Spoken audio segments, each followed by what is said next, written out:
Innalhamdulillah nahmaduhu wa nasta'inuhu wa nastaghfiruh wa na'udzu billahi min shururi anfusina wa min sayyiati a'malina may yahdihillahu fala mudilla lahu wa may yudlil fala hadiya lahu. Asyhadu an la ilaha illallah wahdahu la syarika lahu wa asyhadu anna Muhammadan abduhu wa rasuluh la ilaha illallah. Allahumma shalli wa sallim wa barik ala Muhammad wa ala alihi wa ashabihi ajma'in. Segala puji hanya bagi Allah, Tuhan semesta alam, pemilik arsy yang agung. Salawat dan salam kesampaian Nabi kita Muhammad sallallahu alaihi wasallam serta para sahabat, para keluarganya, para ulama tabi'in dan ulama tabi'in. Ikhwan dan ukhti fillah dirahmati Allah. Berjumpa kembali kita pada kajian Indonesia yang ke-27. Temanya kali ini adalah inikah jalan yang lurus itu. Tiap hari kita di dalam sholat kita meminta kepada Allah untuk ditunjukkan jalan yang lurus, dengan siratal mustaqim. Lalu apakah jalan yang lurus itu? Tanpa membuang masa, saya serahkan acara kepada Ustaz. Kepada Ustaz.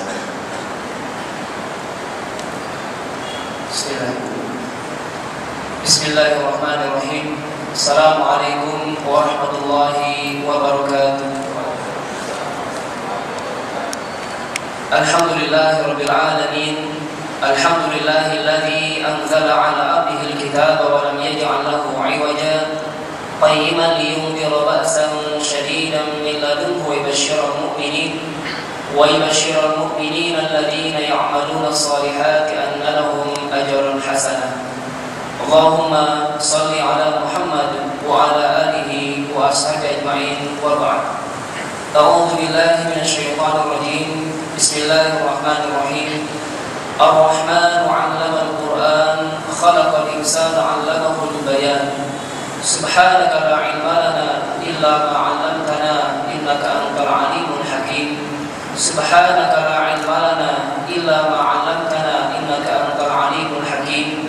Subhanaka la 'ilma lana illa ma 'allamtana innaka antal 'alimul hakim. Wa rabbi zidni 'ilma. Maha suci Engkau ya Allah, sungguh kami ini adalah sekelompok orang-orang yang bodoh, orang-orang yang tidak mengetahui sedikit ilmu pun.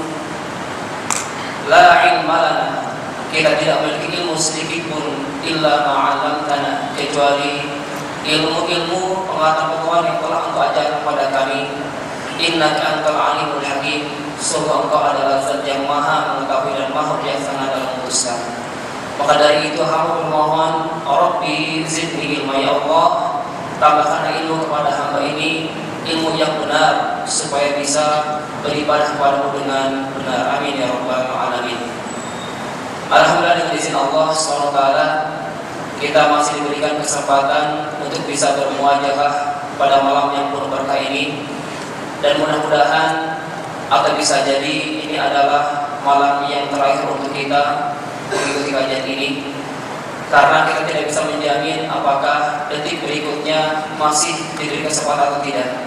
Maka sahabat-sahabat, mari kita berikan untuk yang terakhir ini yang terbaik yang kita miliki insyaallah. Tema pada malam ini sederhana saja, berawal dari ayat yang sering kita panjatkan di suratul Fatihah.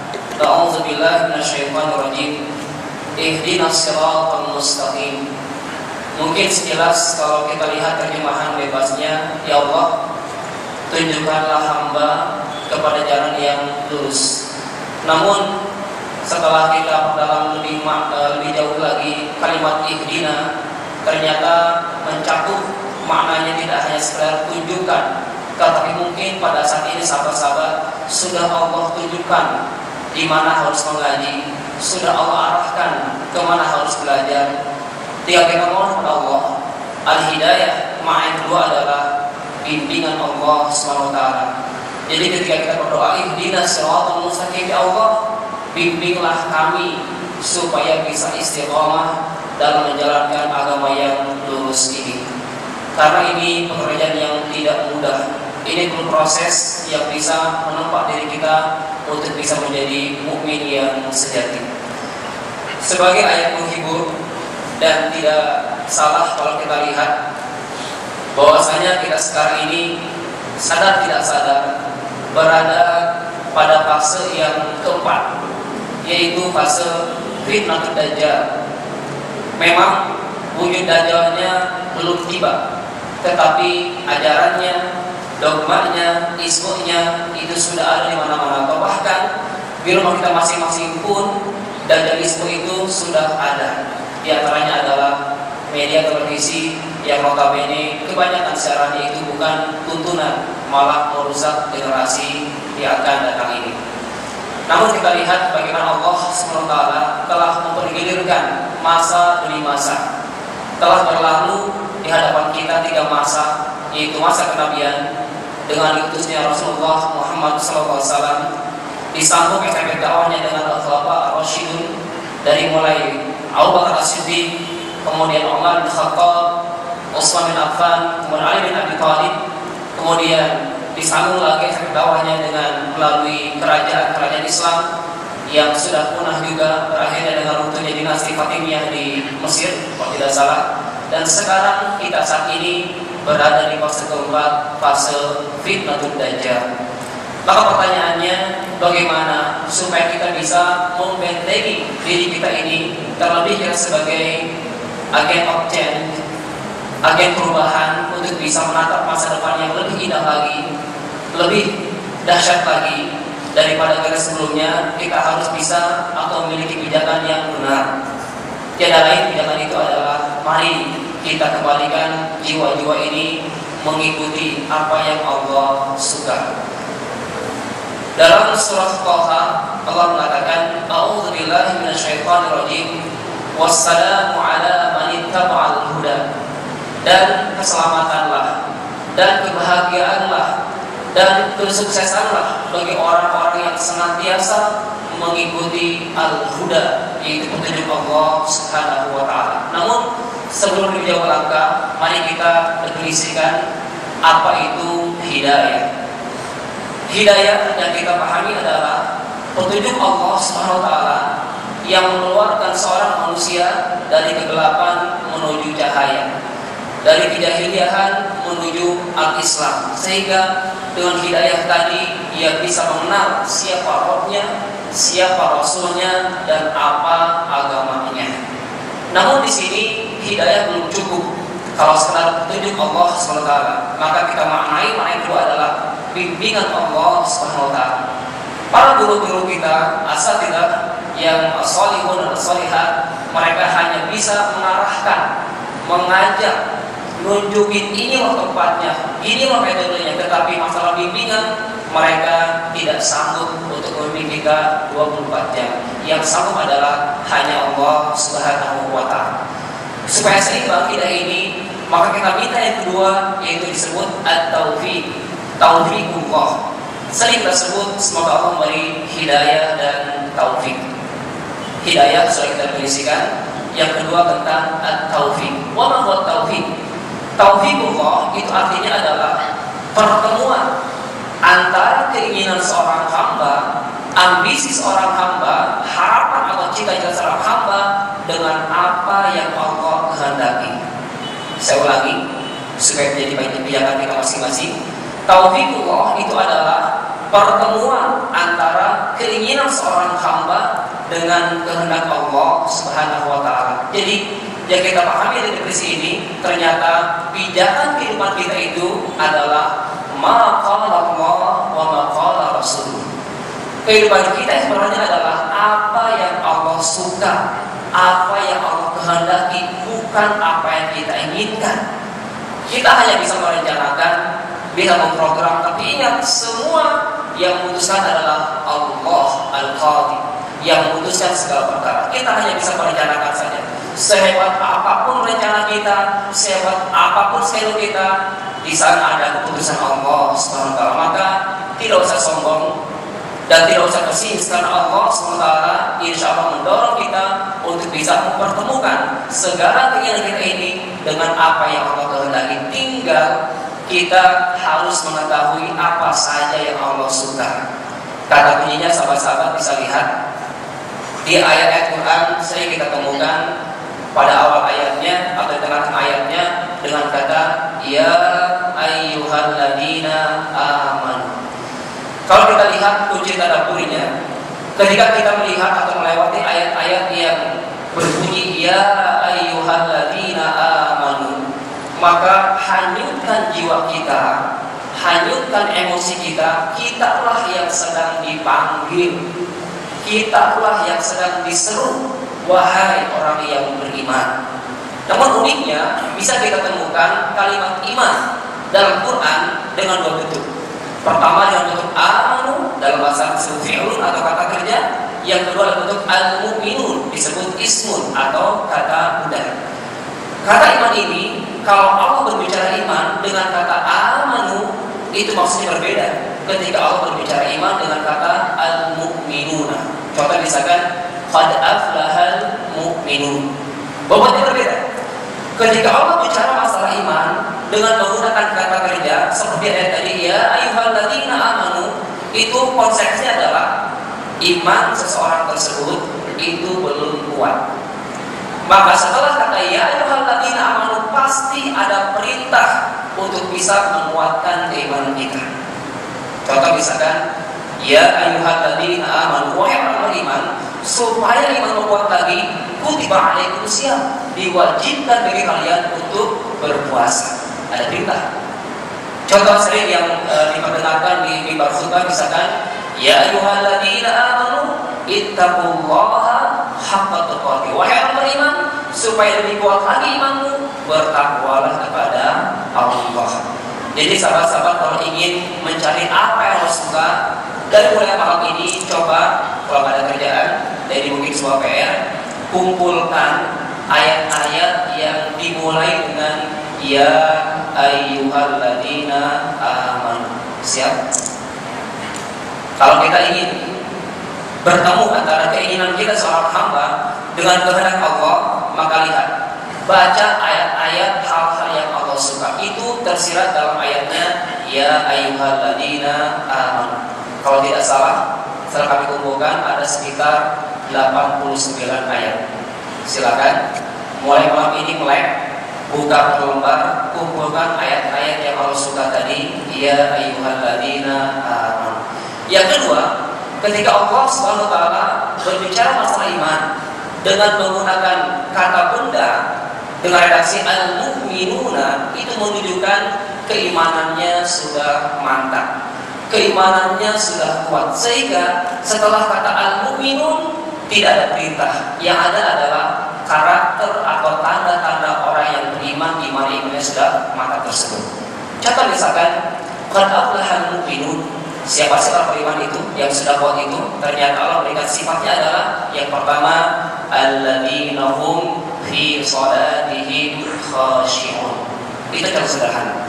Atau di surah Al-Furqan mengatakan innamal mu'minun, sesungguhnya orang yang beriman, yang imannya kuat itu siapa? Idza dzukirallah wajilat qulubuhum wa idza tuliyat 'alaihim ayatuhu zadatuhum imanan wa 'ala rabbihim yatawakkalun alladzina yuqimuna shalah di akhir ayat.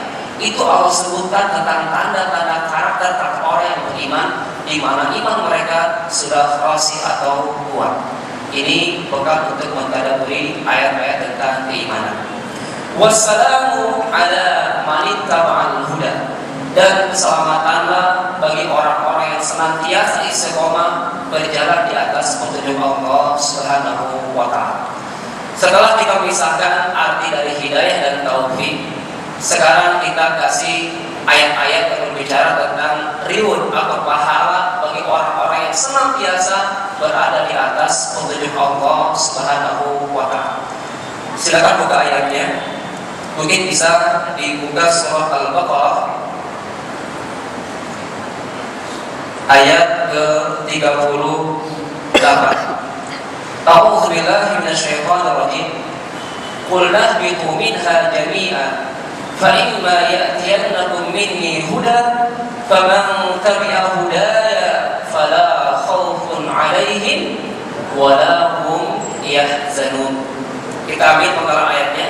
Faman tabi'a hudaya fala khaufun 'alaihim wala hum yahzanun. Kira-kira sahabat bisa memetik ada berapa pahala, ada berapa hadiah yang bisa kita raih ketika kita mengikuti hidayah Allah Subhanahu wa taala di ayat ini. Ada berapa? Yang pertama apa? La khaufun alaihim. Yang kedua, wala hum yahzanun. Baik, ada dua reward, ada dua hadiah yang Allah berikan kepada orang-orang yang senantiasa tabi'ul hidayah, mengikuti petunjuk Allah baik dalam keadaan suka ataupun duka. Maka rewardnya Allah mengatakan la khaufun alaihim wala hum yahzanun. Dua hadiah Allah berikan, la khaufun alaihim, terjemahnya adalah mereka tidak akan takut. Namun kalau kita lihat bagaimana Buya Hamka lebih dalam dari dalam ayat ini, la khaufun alaihim, begitu pun Ibnu Katsir mengatakan la khaufun alaihim adalah akan dicabut rasa khawatir dari mereka, dicabut rasa takut dari mereka, dicabut rasa galau dari mereka akan masa depannya. Karena kebanyakan manusia itu takut akan masa depannya, gak bisa kuliah, gak bisa nikah, gak bisa menafkahi keluarga, gak bisa nyamperin anak, itu khawatir, itu galau, itu manusia yang rata-rata. Bagi orang yang senantiasa ittiba hidayatullah, mengikuti petunjuk Allah, jangan takut. La khaufun alaihim, jangan takut akan masa depan kita. Kenapa? Karena kita punya zat yang maha penjamin, itu Allah Ar-Razzaq. Dialah sumber pemberi rizki. Gak usah risau, gak usah khawatir, semuanya sudah Allah tata. Wa kullu syai'in 'indahu bimiqdar, semuanya sudah Allah tata. Sebagai ilustrasi, coba lihat binatang yang melata, cecak misalkan. Kira-kira makanannya apa? Nyamuk yang terbang. Pakai logika, logis enggak? Binatang yang melata, makanannya nyamuk yang terbang. Pakai akal sehat, kira-kira nyamuk enggak? Enggak nyamuk. Tapi kalau sudah jodohnya sampai detik ini, enggak ada yang namanya seekor cecak yang kelaparan. Ada kan? Enggak ada. Kenapa? Mereka yakin, cecak saja yakin ada Allah yang Razzaq. Terlebih kita sebagai manusia, ya Allah sekalian akal sehat dan hati harusnya bisa lebih keren daripada seekor cecak. Jangan khawatir. Yang belum nikah angkat tangan. Semuanya kelihatan. Baik, yugnikumullah, Allah akan mengkayakan kita. Jadi sahabat-sahabat, bicara masalah rizki, tadi pada maghrib kita belajar hamida wa syakar, kemudian hamida wa sabar. Jadi kamus dalam Arab adalah tidak ada orang kaya dan tidak ada orang miskin. Sepakat? Tidak ada orang kaya. Yang ada adalah orang yang sedang dikayakan dan sedang dimiskinkan. Yang kaya hanyalah Allah. Nahnul fuqara. Kita ini orang yang butuh akan rizki atau karunia dari Allah yang memberi rizki tersebut. Maka tidak ada orang kaya, yang ada adalah orang yang sedang Allah kayakan. Dan ia semuanya akan selalu dipergilirkan. Watilkal ayyam nudawiluha bainan nas. Semuanya akan dipergilirkan. Tidak selamanya kita di bawah dan tidak selamanya kita akan di atas. Ingat, bagi sahabat-sahabat yang saat ini sedang Allah kayakan, demi Allah, Allah tidak pernah melihat seberapa banyak hartamu, seberapa tinggi jabatanmu, tidak. Tetapi seberapa besar rasa syukurmu kepada Allah Subhanahu wa taala. Jelas janjinya, la in syakartum la azidannakum. Kalau sudah punya istri satu, syukuri, pasti Allah tambah. Tapi jangan salah persepsi, bukan bilangannya, bertambah solehnya, bertambah kecantikannya, meskipun keriput gitu kan, bertambah kasih sayangnya. Yakin aja, la in syakartum la azidannakum. Allah pasti tambah dengan syarat apa? Syukur.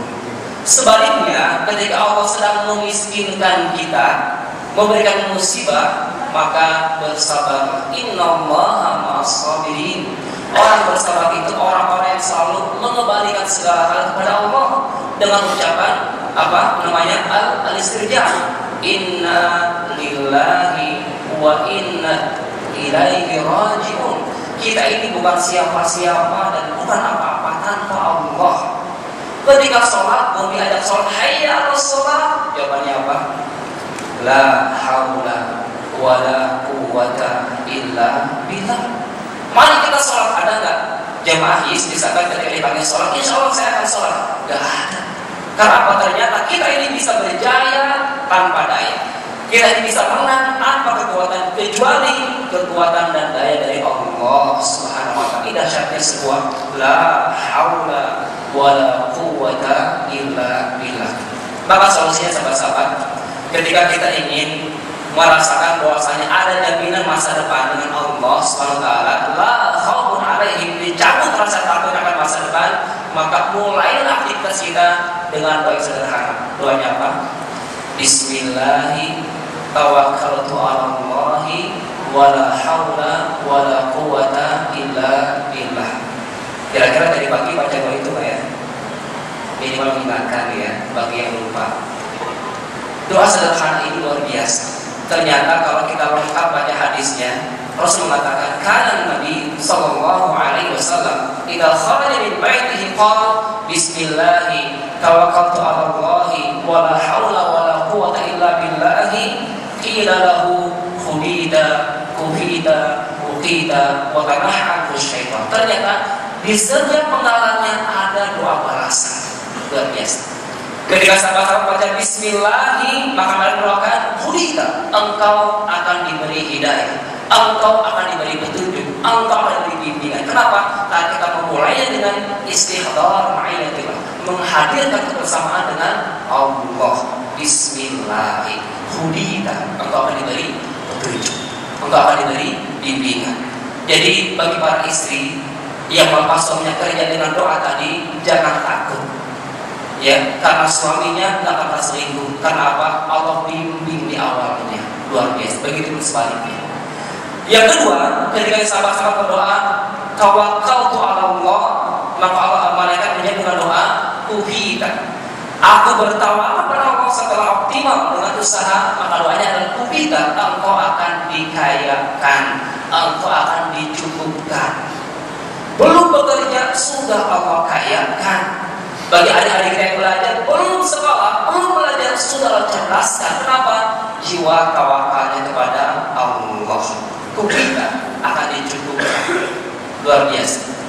Dan perkara yang ketiga, wala haula wala quwwata illa billah. Kila lahu, didoakan kepada mereka, kita, engkau akan dijaga. Wa tanaha anhu syaitan, maka syaitan akan kabur terbiri-biri dari hamba tersebut. Karena apa? Dimulai dengan tameng doa bismillahi tawakkaltu 'ala Allahi wala haula wala quwwata illa billah. Ini hadiah yang pertama, la khaufun 'alaihim. Apa artinya? Dicabut rasa takut akan masa depan. Yakin ada Allah yang Maha Razzaq, dan Allah tidak akan pernah mencabut nyawa seorang hamba sebelum disempurnakan segala karunia-Nya. Baik. Yang kedua, walahum yahzanun, dan mereka tidak sedih. Maksudnya apa? Akan dicabut rasa sedih dari mereka akan masa lalunya. Sahabat-sahabat dan kita semua yakin kita ini masing-masing punya masa lalu. Masa lalu kita dua kemungkinan. Ada yang indah, ada yang kelam. Kira-kira sahabat-sahabat di sini masa lalunya indah-indah semuanya enggak? Nah, atau kelam semuanya enggak? Ada yang kelam semuanya? Atau indah semuanya? Baik, karena kita manusia, kita ada potensi untuk berbuat baik dan ada juga potensi untuk berbuat buruk. Maka lihat solusinya. Ketika sahabat-sahabat melihat masa lalunya dengan yang indah-indah, misalkan dari sejak gadisnya, masih gadis sekarang ya, rajin Tuhannya, rajin tahajudnya, sampai usia tuanya misalkan nanti kelak, maka jangan lupa bangga. Jangan lupa bangga. Karena apa? Kita tidak tahu apakah sholat kita, sedekah kita, tilawah Quran kita diterima atau tidak oleh Allah. Kita nggak tahu. Rasul pun, malaikat pun Tuhan dapat mencatat yang tahu siapa? Allah.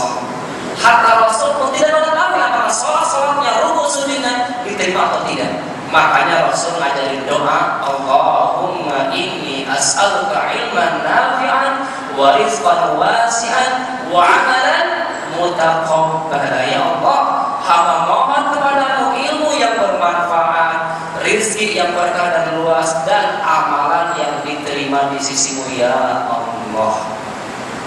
Ada dua kisah malaikat yang berdebat. Yang pertama, malaikat kagum. Ya Allah, aku kagum dengan hambamu ini sampai buku catatan sudah penuh, tidak ada dispersi yang kosong. Ya, yang wajibnya ia lakukan apalagi yang sunnah. Terbalik ya, yang sunnah apa yang wajib seperti itu sampai tidak ada lagi yang kosong. Kata Allah, masukkan ke neraka. Karena dia beramal bukan karena aku. Innalillahi wa inna ilaihi raji'un. Sebaliknya malaikat yang kedua, dia sangat pesimis. Ya Allah, aku ini heran dengan hambamu yang satu ini. Amalnya sedikit sekali, tapi kata Allah, masukkan ke surga karena dia beramal karena aku.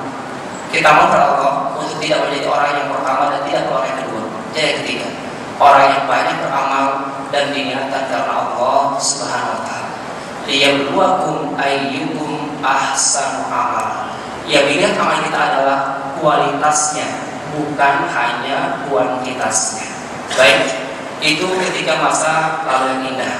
Sebaliknya, ketika kita melewati masa lalu yang kelam, maka belum terlambat.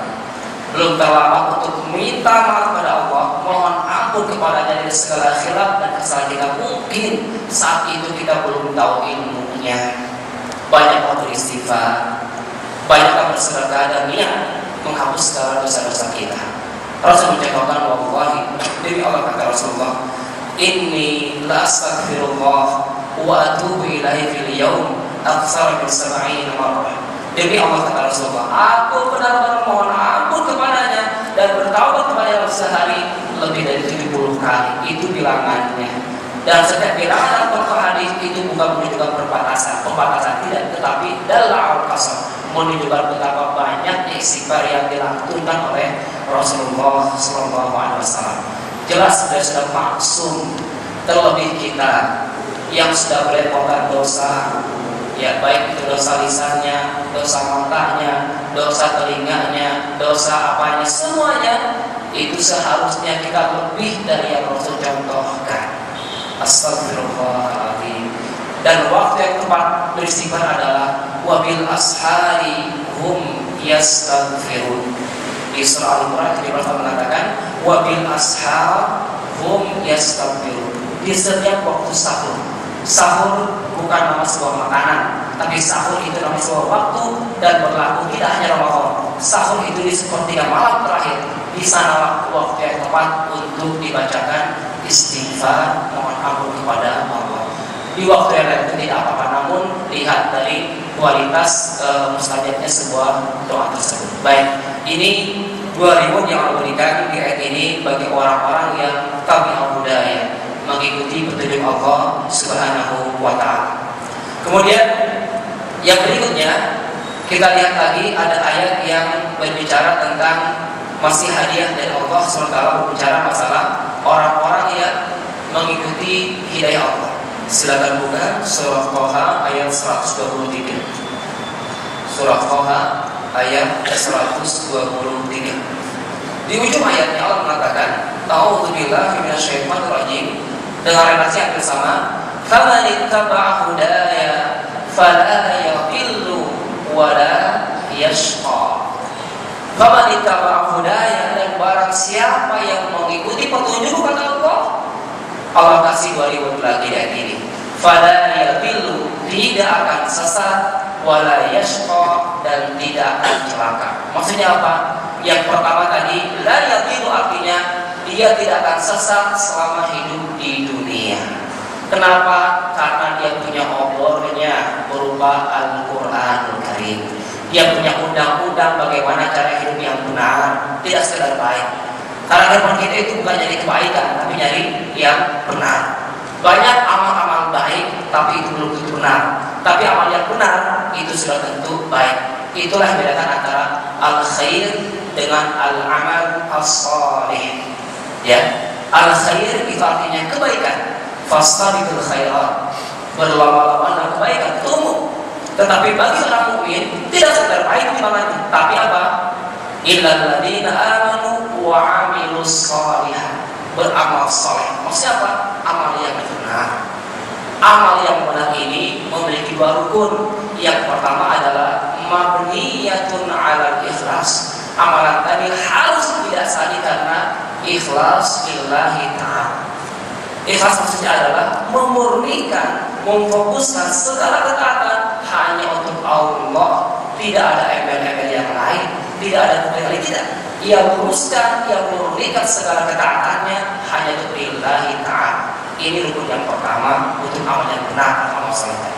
Yang kedua, ulama mengatakan adalah ittiba, mutaba'atur rasul, mengikuti sunnahnya Rasulullah Sallallahu Alaihi Wasallam. Dan ini adalah gambaran dari aplikasi syahadatain, asyhadu an la ilaha illallah, gambaran keikhlasan, wa asyhadu anna Muhammadan Rasulullah. Itu bentuk dari ittiba, mengikuti sunnahnya Rasulullah Sallallahu Alaihi Wasallam.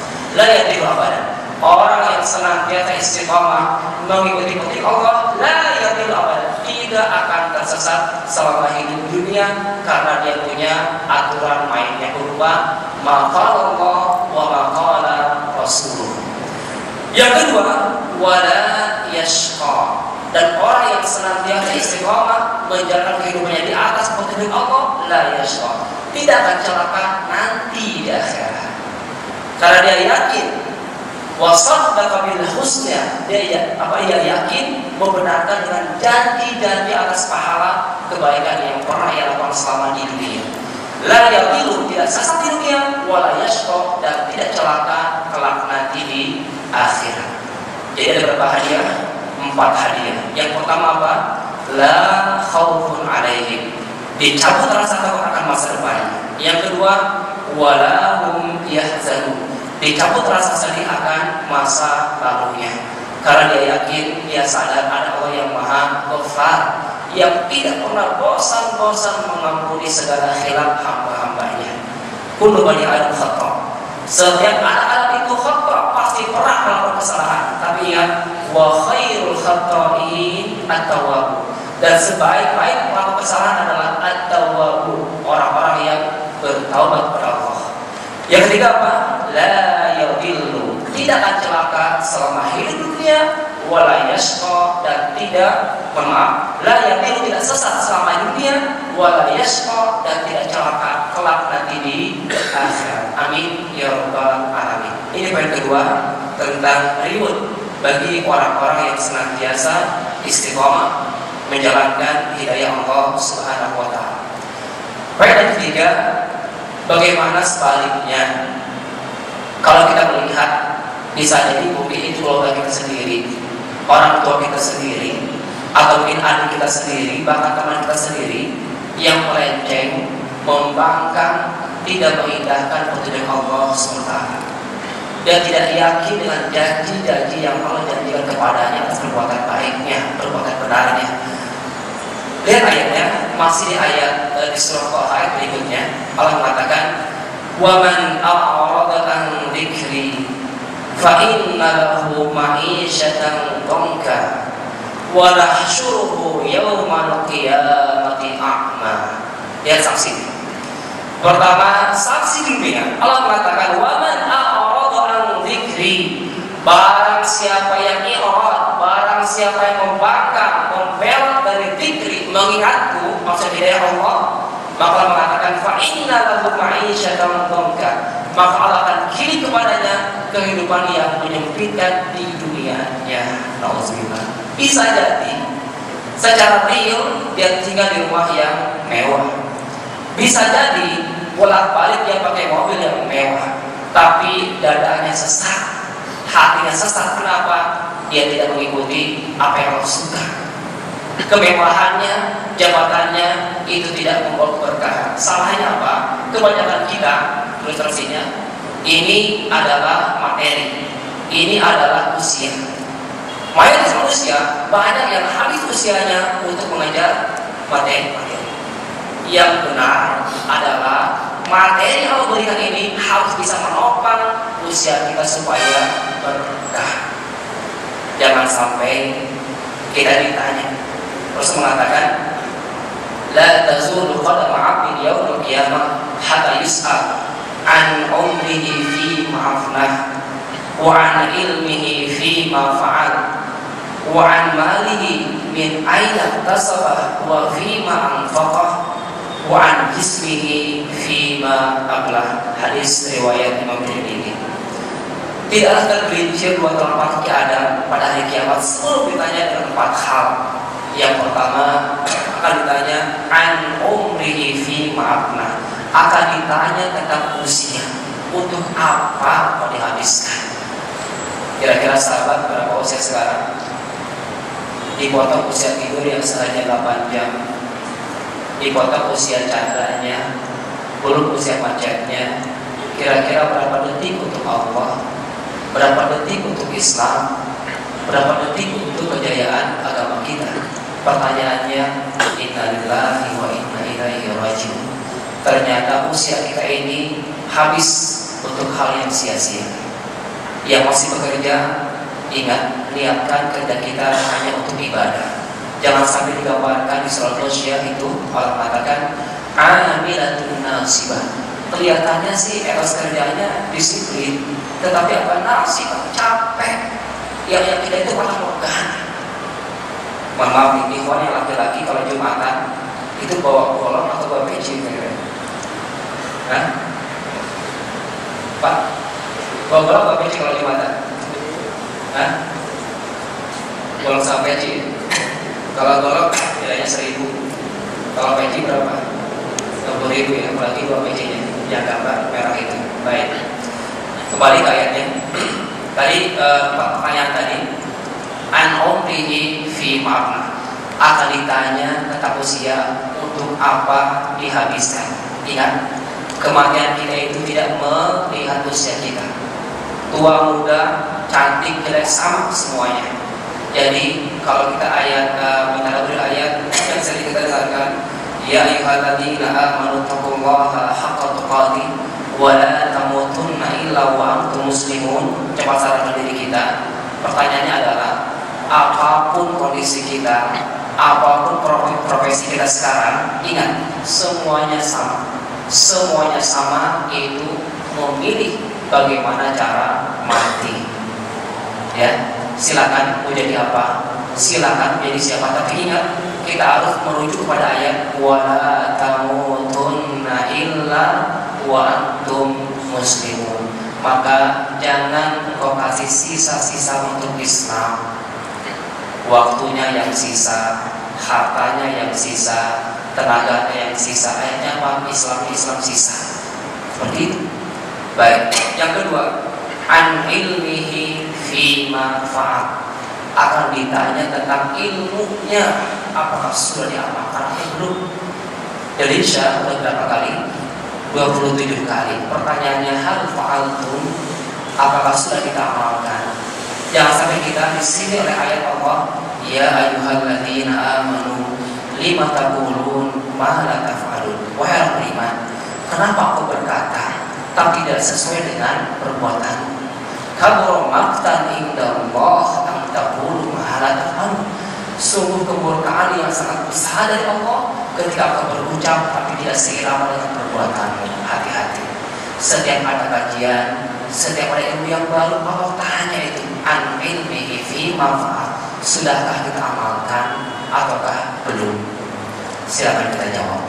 Yang ketiga, wa an malihi min aina tasaba wa fi ma anfaqah, dan akan ditanya tentang harta kita.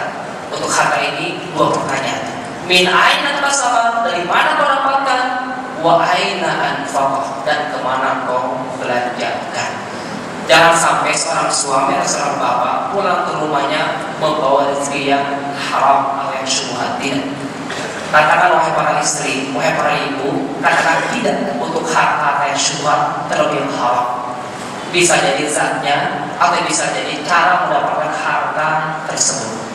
Karena banyak efek negatifnya. Di antaranya, selama itu pula doa-doanya tidak akan pernah dikabulkan. Nauzubillah. Mungkin sahabat-sahabat pernah baca hadis yang panjang Rasul mengumpamakan seorang pengembara dengan baju compang-camping, muka yang kusut, menengahkan tangan ke atas, ya Rabb, ya Rabb, ya Rabb. Dia memeraskan Allah, minta doa kepada Allah. Tapi kata Allah di ujung hadis itu, anna yustajabu lidzalik, bagaimana bisa diijabah? Ternyata setelah dicek adalah wa mat'amuhu haram, wa masyarabuhu haram, wa malbasuhu haram, wa ghudhiya bil haram. Ternyata makanannya, minumannya, pakaiannya, bahkan dia dibesarkan oleh orang tuanya dari yang haram. Anna yustajabu lidzalik, bagaimana bisa diijabah doanya selama masih ada harta yang syubhat, yang haram berada di rumah kita. Di hadis yang lain Rasul mengatakan, kullu lahmin nubita bisuhtin fannaru awla bihi. Setiap daging yang tumbuh dari yang haram, maka nerakalah yang paling layak bagi daging tersebut. Maka sahabat-sahabat, kalau ada saat ini harta yang kita dapatkan dulu sebelum ilmunya dengan cara yang syubhat, yang haram, malam ini juga keluarkan dan keluarkannya jangan disedekahkan. Kalau niatnya sedekah, nggak akan ada pahala sedekah. Kau usah ke masjid bikin untuk jalan umum, WC umum, sehingga hal yang ramai bisa menikmatinya. Karena itu harta yang syubhat, yang haram. Masjid ini khusus secara takwa, dibangun karena ketakwaan kepada Allah SWT. Itu yang ketiga, an malihi min aina tasaba wa fi ma anfaqah, dan kemana engkau belanjakan. Sahabat-sahabat, harta kita ini tiga kemungkinan. Ma'akalta fa'abaita, apa yang kau makan kemudian kamu buang berupa kotoran. Apakah untuk itu kita kerja? Pergi pagi, pulang sore, banting tulang plastik hanya untuk itu, makan senasi, hina sekali. Atau yang kedua, kemana bisa ada yang kita pakai baju misalkan, usang kita jual, beli kendaraan, tabrakan, kayaknya kita buang. Apakah untuk itu harta kita atau tidak ini? Tidak. Tapi yang ketiga, orang harus mengatakan, fama anfaqta amtoita. Adapun yang kalian belanjakan di jalan Allah, amtoita, itulah yang bisa mengekalkan kita. Jadi rumusannya, mohon maaf, apa yang kita miliki sekarang ini bukan milik kita. Yang milik kita adalah apa-apa saja yang telah kita belanjakan di jalan Allah. Jadi yang masih ada di saku, yang masih ada di tabungan, itu baru milik kita, bukan. Milik kita adalah harta-harta yang telah kita wakafkan, yang telah kita sedekahkan di jalan Allah dengan mengharap ridho dan rahmat Allah Subhanahu wa Ta'ala. Pertanyaan keempat, saya mengingatkan, wa an jismihi fima qablah. Akan ditanya tentang jasad kita ini untuk apa rusak. Dulu waktu lahir, mata kita ini masih jernih melihat, tapi sekarang sudah pakai alat bantu. Untuk apa dirusak? Dulu telinga ini masih jernih kita mendengar, tapi sekarang sudah agak sama-sama. Untuk apa dirusak telinga ini? Dulu gigi ini nggak ada ya dulu ya. Sekarang masih ada ya? Ya belum berguguran berarti. Ini saya nggak pas ngomongnya karena bukan ibu-ibu nih. Ya, ini apa? Generasi insya Allah luar biasa. Semuanya akan ditanya terkait jasad kita. Di surah Yasin akan Allah mengatakan, al-yawma nakhtimu ala afwahihim wa tukallimuna aydihim wa tashhadu arjuluhum bima kanu yaksibun. Pada hari ini kata Allah, kami tutup, kami kunci rapat-rapat mulut kalian. Karena mulut ini kata Allah, waktu di dunia itu sumbernya dusta, sumbernya bohong. Iya jadi tidak, putih jadi hitam. Kenapa? Karena mulut. Tapi nanti di depan mahkamah Allah, nakhtimu ala afwahihim, kami kunci rapat-rapat mulut kalian. Siapa bicara? Wa tukallimuna aydihim, tanganlah yang bicara. Wa tashhadu arjuluhum, dan kaki datang menjadi saksi bima kanu yaksibun. Sahabat-sahabat, saat ini mata kita, hidung kita, telinga kita, tangan kaki kita, semuanya menjadi saksi bisu atas segala amalan kita saat ini. Tapi nanti mereka berbicara, ya Allah, dulu waktu di dunia saya melakukan ini dan itu. Dulu ketika masih muda apa ini dan itu. Semuanya akan ditanya. Summa latus'alunna yawma idzin 'anin na'im. Shadaqallahu alazim. Ini ancaman atau sanksi yang pertama Allah berikan kepada orang-orang yang belok dari hidayatullah. Fa inna lahu ma'isyatan dhanka. Allah kirim kepadanya kehidupan yang menyempitkan. Nauzubillah, summa nauzubillah. Dan juga itu, wa nahsyuruhu yaumal qiyamati a'ma. Nanti dari kiamat kami kumpulkan mereka dalam keadaan buta. Buta, tidak bisa melihat rahmat Allah berupa surga-surga yang indah itu. Allahu Akbar. Mereka mengeluh, qala rabb lima hasyartani a'ma. Ayat berikutnya, qala rabb lima hasyartani a'ma laqad kuntu basira. Ya Allah, kenapa engkau butakan kami pada dulu di dunia kami melek? Kata Allah, kadzalika atatka ayatuna fanasitaha wa kadzalika al-yawma tunsa. Begitu pula kamu ketika di dunia Allah datangkan ayat-ayat, datangkan tanda-tanda kebesarannya, tapi dilupakan. Begitupun hari ini kata Allah, kami melupakan kalian. Nauzubillah, summa nauzubillah. Baik, poin ketiga sudah selesai, yaitu apa? Sanksi bagi orang yang membelok. Yang pertama tadi berisi tentang hidayah dan taufik. Yang kedua kita bicara tentang reward bagi orang-orang yang berada di atas Allah. Yang ketiga berbicara tentang sanksi. Ada dua sanksi di dunia. Allah kirim ma'isyatan dhanka, kehidupan yang sempit. Dan akhirat Allah akan butakan mereka dari rahmat berupa surga Allah Subhanahu wa taala. Poin yang keempat, kira-kira bagaimana caranya supaya kita bisa hidup di atas hidayatullah, hidup di atas petunjuk Allah Subhanahu wa taala. Allah mensyaratkan di surah Luqman ayat 4 dan 5. A'udzubillahi minasyaitonir rajim. Saya bacakan kalimatnya dulu. Ulaika ala hudan min rabbihim wa ulaika humul muflihun. Lihat janji Allah. Mereka itu adalah orang-orang ala hudan min rabbihim, hidup di atas petunjuk Tuhan mereka. Wa ulaika humul muflihun, dan mereka itu benar-benar orang yang sukses yang sebenarnya. Siapakah mereka? Ternyata caranya Allah sebut di ayat sebelumnya. Siapakah orang-orang di atas ala hudan min rabbihim itu? Pertama, alladzina yuqimuna shalah wa yu'tuna zakah wa hum bil akhirati hum yuqinun. Sederhana sekali. Namun kita lihat bagaimana Allah SWT berikan bimbingan pada kita supaya kita senantiasa di atas Allah. Allah berikan 3 tangga. Yang pertama, jadilah orang-orang yang alladzina yuqimuna shalah. Apa artinya? Orang yang mendirikan sholat. Bedakan antara mengerjakan sholat dengan mendirikan sholat. Orang yang mengerjakan sholat itu mungkin baru sempurna syarat dan rukunnya saja, itu sudah bagus, tapi belum cukup. Karena banyak orang yang mengerjakan sholat tapi dia masih maksiat. Sholat terus, maksiat jalan. Berarti sholatnya tidak berfungsi. Padahal di ayat Allah mengatakan inna sholata tanha anil fahsya'i wal munkar. Mana sholatnya? Kok masih bermaksiat? Kok tidak mencegah kemungkaran? Berarti sholatnya baru bisa dikerjakan, belum ditegakkan. Ya Allah minta dari kita adalah yuqimuna shalah. Ayo, mari kita sama-sama mendirikan. Maksudnya apa? Maksud dari iqamatus shalah adalah kita harus bisa menerapkan nilai-nilai sholat dalam kehidupan sehari-hari. Itu maksud dari iqamatus shalah, mendirikan sholat. Jadi hakikat sholat, hakikat sebenarnya adalah setelah sholat.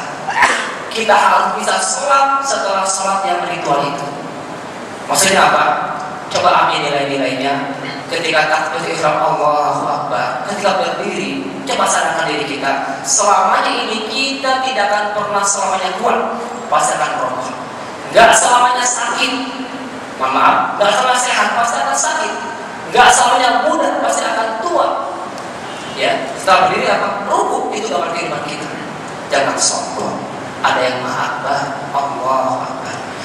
Ketika ruku, kami pelajaran dari ruku itu sikap at-tawadhu, merendahkan hati kepada sesama manusia. Betapapun kekayaan yang melimpah, jabatannya tinggi, tapi yang merunduk seperti ilustrasi sebatang padi yang matang semakin merunduk. Itu gambar orang-orang yang tawadhu, merendahkan hati kepada sesamanya. Tidak sombong dengan hartanya, tidak sombong dengan kecantikannya, tidak sombong dengan jabatan. Kenapa? Dia mengakui, dia sadar itu semuanya adalah titipan dari Allah Subhanahu wa Ta'ala, dan kita tidak memesannya. Tidak pesan berkulit putih, tidak pesan kulit hitam, tidak pesan hidung mancung ke dalam, tidak pesan, kita terima aja. Suka-suka Allah gue, gitu kan? Seperti itu. Kemudian ketika sujud, maka kami pelajaran nilainya adalah at-tadallul, menghinakan diri sehina-hinanya di hadapan Allah SWT. Kebanyakan kita terbalik, menghinakan diri di hadapan atasannya, di hadapan bos yang sangat menjilat. Alhamdulillah, subhanallah. Hinakan diri kita hanya kepada Allah SWT. Kepala yang selama ini kita lakukan ketika sujud rata dengan kaki kita. Pada kotor ayam sama dengan kotor tersebut. Hinakan. Maka posisi inilah posisi terdekat seorang hamba dengan Rabb-nya. Rasul mengatakan, "Aqrabu ma yakunu al-'abdu min rabbih fa huwa sajid." Posisi terdekat akan seorang hamba dengan Rabb-nya adalah ketika sujud. Fa'ksiru fihi du'a. Maka berbanyaklah doa ketika sujud. Lihat Rasulullah di ayat-ayatnya mendapat doa Subhanallah wa bihamdihi astaghfirullah wa atubu ilaih. Jadi derajat itu ketika turun surah An-Nasr, idza jaa nasrullahi wal fath wa ra'aitan nas yadkhuluna fi dinillahi afwaja fasabbih bihamdi rabbika wastaghfir innahu kana tawwaba. Para sahabat ketika itu ada dua kelompok memahami seperti ini. Yang pertama ada gembira, yang kedua ada yang nangis. Yang gembira memahami ini ayat kemenangan. Jika sudah datang pertolongan Allah dan kemenangan di depan mata, maka mari kita rayakan. Dengan cara merayakannya bukan dengan potong tumpeng, bukan ajaran Islam. Dengan cara apa? Ketika kita berhasil mendapatkan kesuksesan, caranya adalah wasabbih bihamdi rabbika wastaghfir innahu kana tawwab. Bertasbihlah, bertahmidlah, beristighfarlah, dan bertobatlah. Ini cara merayakan kemenangan. Bukan dengan sorak-sorai, bukan itu karena tidak, tapi dengan 4 hal tadi. Fasabbih, sucikan Allah, bihamdi, dengan memujinya, wastaghfir, dan mohon ampun, innahu kana tawwaba, dan bertobatlah kepada Allah yang Maha Tawwab. Allahu Akbar. Lalu yang kedua malah menangis. Di antaranya adalah Ibnu Mas'ud. Ketika ditanya kenapa Bapak menangis, ternyata beliau merasakan ayat ini adalah ayat perpisahan. Ya, idza jaa nasrullah, ketika pertolongan Allah telah datang, kemenangan di depan mata berupa dibukakan kota Mekah. Kemudian manusia berbondong-bondong masuk agama Islam, maka selesailah tugas Muhammad sebagai Rasul. Maka mereka menangis karena berpisah dengan sang kekasih. Maka Rasulullah ketika turun surah ini, beliau langsung aplikasikan dengan doa dalam sujudnya, Subhanallah wa bihamdihi astaghfirullah wa atubu ilaih. Jadi sahabat-sahabat silakan bisa merubah doa sujudnya, ya, perbanyak doa tersebut berlama-lama. Tapi ingat, kalau berjamaah ikut imam, maka saya punya ilmunya, saya mau sujud sama nih. Yang sudah salah dia masih sujud kenapa? Saya ingin lebih sujud, kalau tidak ya. Jadi apa doanya? Subhanallah wa bihamdihi astaghfirullah wa atubu ilaih. Allah Maha suci kau ya Allah dengan segala pujianmu. Astagfirullah, hamba mohon ampun kepadamu. Wa atubu ilaih, dan bertobat kepadamu. Ini jiwa sujud. Terakhir apa? Salam. Jika mau sholat ditutup dengan salam. Praktekkan salam sholat kita dalam kehidupan sehari-hari. Janganlah orang-orang yang menebarkan kedamaian, menebarkan keselamatan. Jangan sampai ada dan kita di masyarakat, ada yang kita keluarga jadi bahaya bagi mereka. Rasul mendefinisikan al-muslim, orang muslim itu adalah man salimal muslimun min lisanihi wa yadihi. Orang muslim itu adalah di mana muslim lainnya selamat dari bahaya mulut dan tangannya. Ini gambaran salam-salam salat kita. Baik, itu yang pertama, alladzina yuqimuna shalah. Dan sahabat-sahabat, ternyata salat ini adalah pintu pembuka rezeki. Di surah Taha Allah mengatakan, wa'mur ahlaka bis-shalati was-sabir 'alaiha la nas'aluka rizqa nahnu narzuquk wal 'aqibatu littaqwa. Ajaklah, suruhlah keluargamu untuk mendirikan salat was-sabir 'alaiha, dan bersabarlah ketika menjalankan salat kepada keluarga kita. Allah mengatakan was-sabir, ada huruf tambahan. Berarti sabarnya harus lebih. Kenapa? Keluar kita aja. Kira-kira berat mana? Mengajak teman atau ngajak adik sendiri kalau ngaji? Ya, lebih mudah mana? Mudah teman. Kenapa itu? Keluarga itu berat sekali. Makanya di ayat ini was-sabir, ada toknya.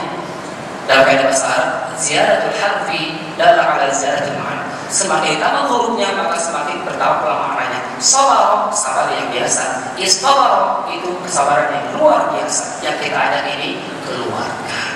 Wastabir 'alaiha la nas'aluka rizqa. Allah mengatakan, kami tidak minta pada kalian rezeki. Ibnu Abbas mengatakan dalam ayatnya itu, la nukallifuka bi talabi rizqi. Kami tidak membebani kalian untuk mencari rezeki. Nahnu narzuquk, kata kamilah yang memberi rezeki. Tinggal apa? Wa'mur ahlaka bis-shalah. Ajak seluruh keluargamu untuk mendirikan sholat. Luar biasa. Kunci kedua apa? Wa yu'tunaz zakah. Setelah kita benar-benar berikan sholat, maka yang kedua adalah yu'tunaz zakah. Berani mengeluarkan zakat, berani mengeluarkan sedekah, baik itu yang wajib berupa zakat atau yang sunnah berupa sedekah atau tatawwu. Sering kita menemukan ayat sholat ini digandingkan dengan sedekah atau zakat. Sering kita temukan. Ini menunjukkan, maaf, ada sebuah bisa. Kalau kita ingin mengetahui nilai sholat kita, lihat nilai sedekahnya. Kalau sedekahnya berbunyi klik, itu nilai sholatnya. Mohon maaf, ya. Sebaliknya kalau sedekahnya blok gitu kan ya, atau apa yang lebarnya itu, tasnya begini, itu nilai sholat. Itu sangat dekat. Kenapa? Sholat itu atau ibadah individual karena seorang hamba dengan rohnya. Sedangkan zakat atau sedekah itu ibadah sosial, dia sebagai manusia dengan sesamanya. Maka selalu digandengkan. Wa yu'tunaz zakah. Baik, 5 menit lagi. Dan yang terakhir, wa hum bil akhirati hum yuqinun. Dan mereka yakin akan adanya hari akhir. Karena mereka sadar hidupnya bukan di sini tapi di sana.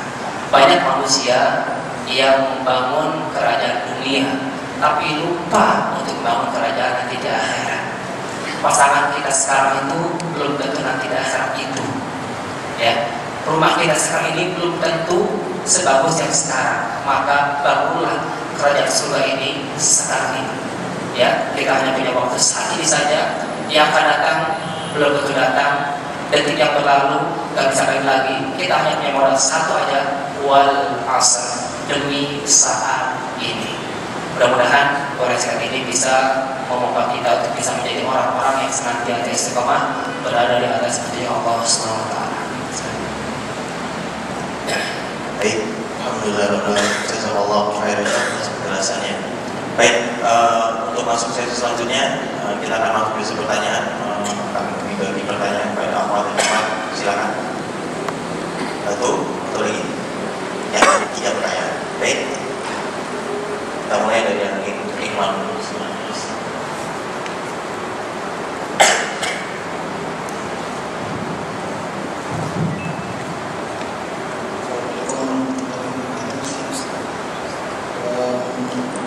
Pertanyaannya mengenai harta, khususnya tadi kan tanya ini bagaimana kamu dapat harta itu, terus gimana kamu membelanjakannya di sana.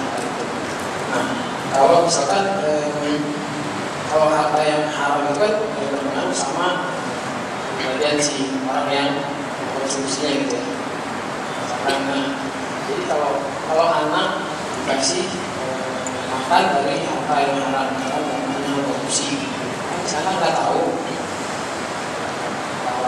hasilnya dari mana. Tapi kebanyakan kan anaknya kalau bapaknya korupsi ini anaknya bandel-bandel rata-rata. Yang perhatiin dan mau korupsi. Nah itu sebaiknya perusahaan sendiri itu gimana supaya ini kan nggak tahu mana gitu, apalan dulu atau kayak mana gitu. Sekarang harus gimana supaya terhindar dari akibat apa yang menghasilkan hari-hari. Itu yang pertama. Boleh satu lagi soal itu. Yang kedua itu di mana kamu membelanjakan hartanya, habiskan harta yang didapat. Tadi ada dengar dari yang pertama itu jihad yang paling utama itu jihad dengan harta. Tapi ada pernah dengar juga jihad yang paling utama itu jihad melawan hawa nafsu. Itu gimana cara memahami dua itu? Karena kita baru dengar dengan harta, baru dengar tadi cuma yang dari nafsu. Itu aja.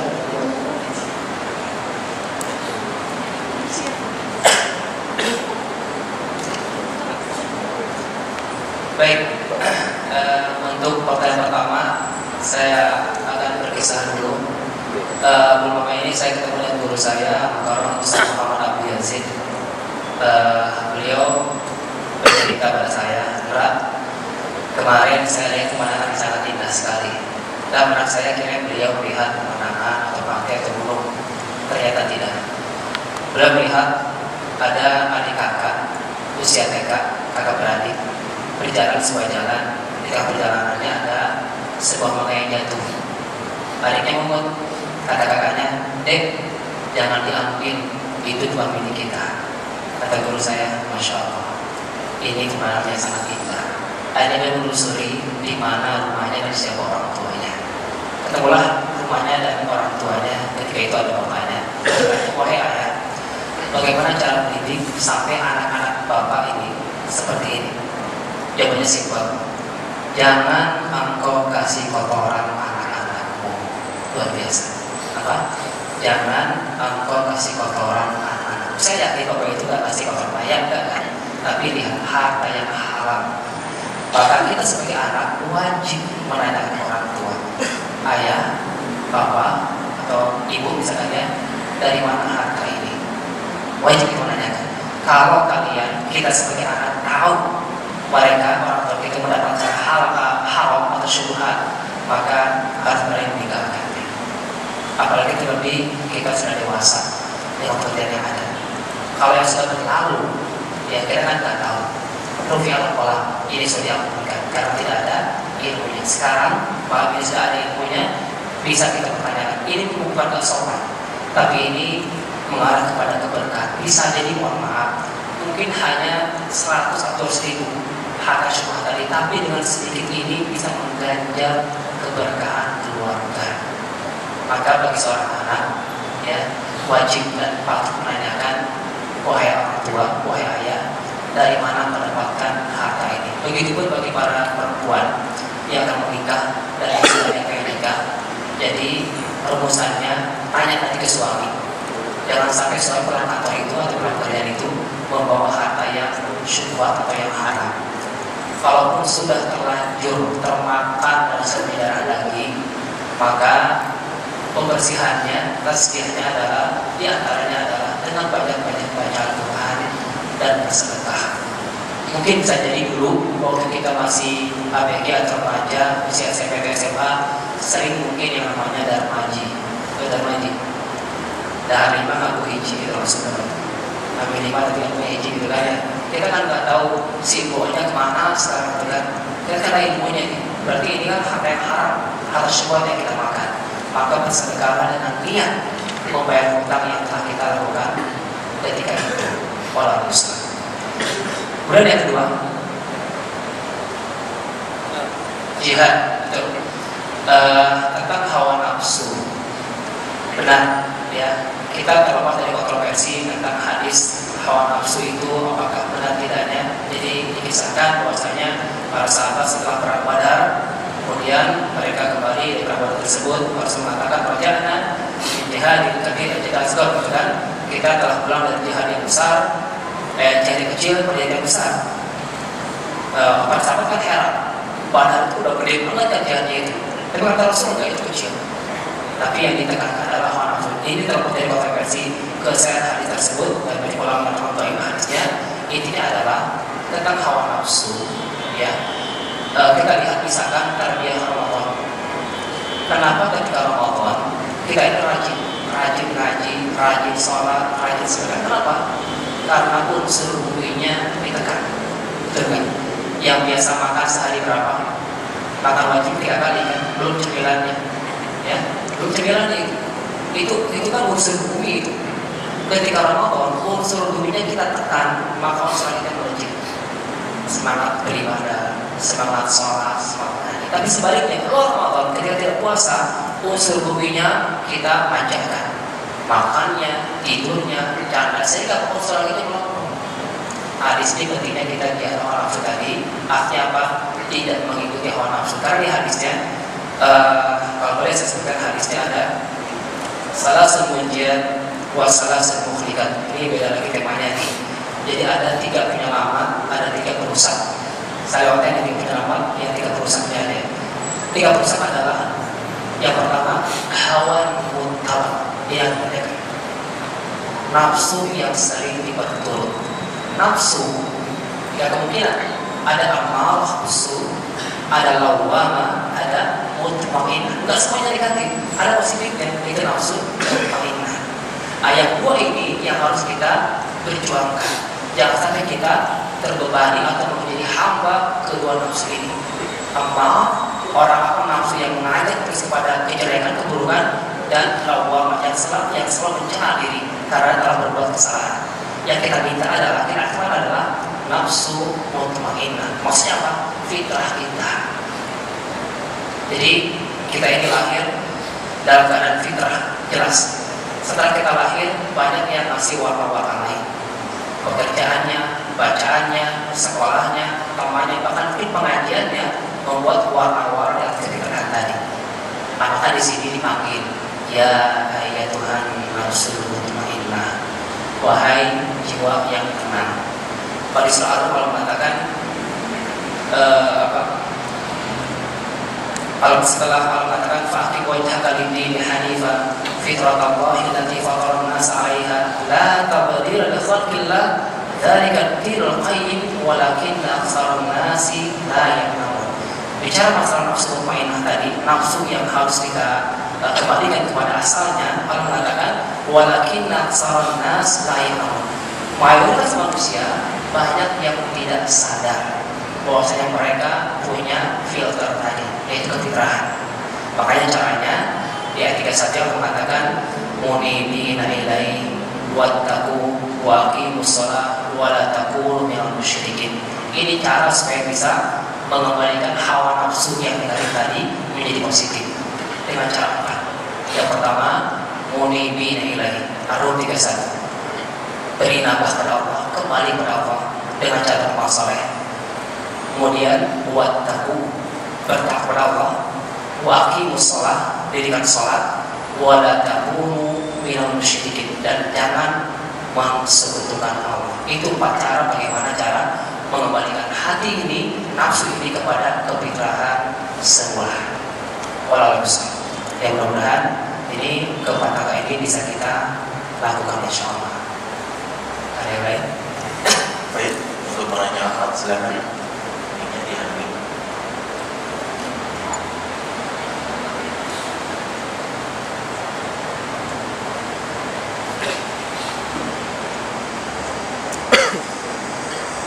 Assalamualaikum warahmatullahi wabarakatuh. Satu kalimat Ustaz yang mengkritik saya. Ustaz mengatakan bahwa memilih cara mati yang benar. Bagaimana cara memilih cara mati yang benar? Bukankah hidup, rezeki, mati sudah tercatat di Lauhul Mahfuz dan menjadi hak prerogatif Allah gitu? Sudah tentukan kita anaknya seperti apa? Jadi ya bagaimana cara memilih cara mati yang benar? Pada saat di zaman Rasulullah pun ada sahabat Rasul yang dia selama hidupnya berbuat kebaikan, tapi satu langkah menuju kematian dia melakukan kemaksiatan hingga akhirnya masuk neraka dan begitu saja. Jadi pertanyaan pertama adalah bagaimana cara memilih cara mati yang benar. Yang kedua adalah Allah menciptakan surga dan neraka, menciptakan kebaikan dan keburukan. Bukan berarti Allah menyukai keburukan. Allah menciptakan malaikat dan syaitan, menciptakan kebaikan dan keburukan. Bukan berarti Allah menyukai kebaikan keburukan. Lantas apakah pada saat manusia melakukan kemaksiatan itu bagian dari kehendak Allah? Allah sesungguhnya sudah tahu bahwa hambaku ini akan melakukan kemaksiatan itu gitu. Jadi apakah pada saat manusia melakukan kemaksiatan itu bagian dari kehendak Allah? Merujuk kepada hadis riwayat Muslim bahwa sesungguhnya hati manusia berada di antara jemari-jemari Allah. Sangat mudah bagi Allah untuk membolak-balikan hati manusia. Makanya Rasulullah mengajarkan kita untuk banyak berdoa, ya muqallibal qulub tsabbit qalbi ala dinik, mengizinkan membolak-balikan hati, teguhkanlah hati tidak bisa mampu. Maka amalan apa saja yang bisa mengistiqomahkan hati kita tetap berada di jalan Allah, berada di ketaatan, selain memperbanyak ibadah tersebut dan berzikir. Syukran. Assalamualaikum. Yang pertama, bagaimana cara supaya mati dengan benar, gitu ya. Kalau kemarin saya baca bukunya Dr. Aidwan yang terbaru tentang la taqul, ya, jangan marah. Sebelumnya dia menulis tentang mata hazard, jangan sedih. Kesimpulannya, saya simpulkan bagaimana memilih cara mati yang benar. Ada 3 prinsip hidup. Pertama, kaitan dengan tadi, la takhaf, terapkan jiwa la takhaf. Yang kedua, la tahzan. Dan yang ketiga, la taghdab. Jangan takut, jangan sedih, dan jangan marah. Maksudnya apa? Kita aplikasikan. La takhaf fi mustaqbalik. Jangan takut akan masa depan. Sudah kita bahas. Yang kedua, la tahzan ala ma fata. Jangan sedih akan yang telah luput darimu. Ya, jangan sedih, karena Allah yang Maha Pengampun. Dan yang ketiga, la taghdab, jangan marah dengan apa yang menimpamu saat ini. Oke? Jadi untuk masa depan jangan takut. Masa lalu yang sedih itu saat ini jangan marah. Karena ketika kita marah berarti kita tidak menginginkan, ya, kehendak Allah tadi sinkron dengan keinginan kita. Jadi kita marah. Makanya la taghdab, jangan marah ketika keinginannya tidak sesuai dengan apa yang Allah kehendaki. Yakin yang Allah putuskan untuk kita sekarang itu adalah yang terbaik. Ya, saya ulangi, yang Allah putuskan buat kita sekarang saat ini adalah itu yang terbaik. Maka kembali kepada sangkaan si hamba tersebut. Ana inda dhanni abdi bi. Allah bersama prasangka hamba tersebut. Kalau hambanya berprasangka ke Allah, pahamnya seperti ini dan itu, itulah prasangka kepada dia. Maka berbaik sangkalah kepada Allah. Itu yang pertama. Yang kedua, tentang adakah tentang ketika maksiat, ya, adakah campur tangan Allah seperti itu, ya, bahasanya, atau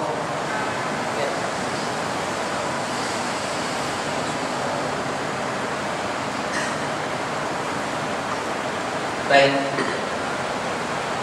iya, baik. Ini masalah mengimani takdir, ya. Kalau kita meyakini takdir itu, ya udah gimana Allah aja. Saya berbuat baik, Allah mau. Berbuat maksiat, Allah suka juga. Nah, ini yang salah, ya. Karena kita tidak tahu takdir kita, maka kita berlomba-lomba untuk berbuat kebajikan. Gitu. Jadi ada anekdot masalah takdir ini. Ada seorang pemuda di Jawa Tengah di Amerika, dia seorang mualaf. Ketika pulang ke Indonesia, dia minta orang tuanya untuk datangkan seorang ustaz. Ya, dia akan bertanya pertama tentang adanya Allah. Katanya Allah itu ada, mana buktinya? Gitu kan? Yang kedua, dia bertanya tentang takdir. Dan yang ketiga, dia bertanya tentang neraka itu dari api, syaitan dari api juga. kalau setan masuk neraka berarti nggak sakit dong, tapi kamu api gitu kan. Nah, maka ada alasan besar dan kemudian dengan apa? Tempelengan. Luar biasa jawabannya, tempelengan. Si bola tadi kan perang ya, marah ya kan. Loh, kenapa sih tempeleng? Itu jawabannya. Pertama, kira-kira sakit itu ada? Ada. Apakah yang ada itu harus berupa wujud? Begitu pun Allah. Bisa kita rasakan keberadaannya. Tidak harus berbentuk wujud seperti ini. Ya, begitu rasa sakit. Ada rasa sakit, apakah terwujud? Sakit bagaimana? Tidak. Bahagia ada wujudnya, nangis gak ada wujudnya, sedih gak ada wujudnya. Itu ada tapi tidak harus berwujud. Takdir. Ustaz tadi nanya, apakah kamu bermimpi tadi malam oleh saya? Tidak, itulah takdir. Jadi takdir itu adalah apa yang harus tetapkan untuk kita. Kita hanya bisa menjalaninya. Permasalahannya adalah kita tidak tahu takdir kita. Ya, itu urusan Allah. Yakin saja Allah sudah menerapkan, dan ketika kita bermaksiat di sana tidak ada keimanan sama sekali. Ketika seorang penzina, orang muslim berzina, ketika berzina hanya keimanan tidak ada.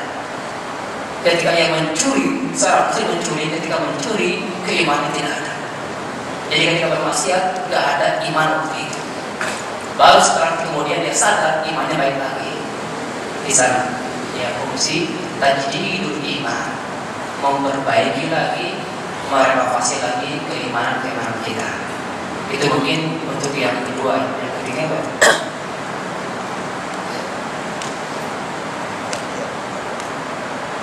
Untuk yang kita dulu sebutkan di surah Luqman tadi, sederhana tadi. Pertama apa? Menjadikan sholat sederhana. Ya. Yang kedua apa? Keluarin zakat. Yang ketiga, yakin akan adanya kehidupan setelah kehidupan ini. Itu langkah-langkahnya itu. Makanya di akhir saya berdoa supaya kita ini teguh berada di atas firman Allah SWT. Dan doanya saya ingin sahabat-sahabat sudah hafal di surah Al-Imran. Gimana doanya? Rabbana la tuzigh qulubana ba'da idh hadaitana wa hab lana min ladunka rahmah innaka antal wahhab. Ya Allah, ya, jangan sampai Engkau gelincirkan lagi, teguhkan hati kami setelah Engkau beri hidayah kepada kami. Kemudian kita minta lagi wahab lana, dan karuniakanlah kepada kami dari sisimu rahmatan, kasih sayangmu. Innaka antal wahhab, sungguh Engkau lah zat yang maha memberi Allah besar. Baik, pertanyaan terakhir, Akhwat. Enggak, jadi ada pertanyaan satu lagi? Sebelum kita tutup, tidak ada. Baik.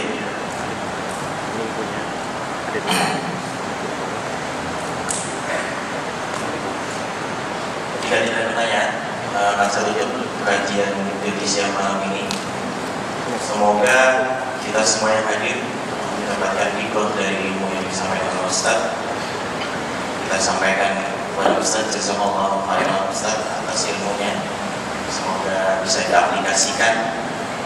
Tidak hanya kita catat dan kita dengar saja, semoga bisa diaplikasikan dan menambah ketakwaan yang kita kepada Allah Subhanahu wa taala.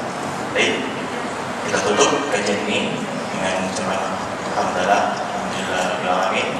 Kemudian istighfar astagfirullah dan doa untuk majelis, doa kafaratul majelis, subhanallah bihamdika asyhadu an la ilaha illa anta astaghfiruka wa atubu ilaik.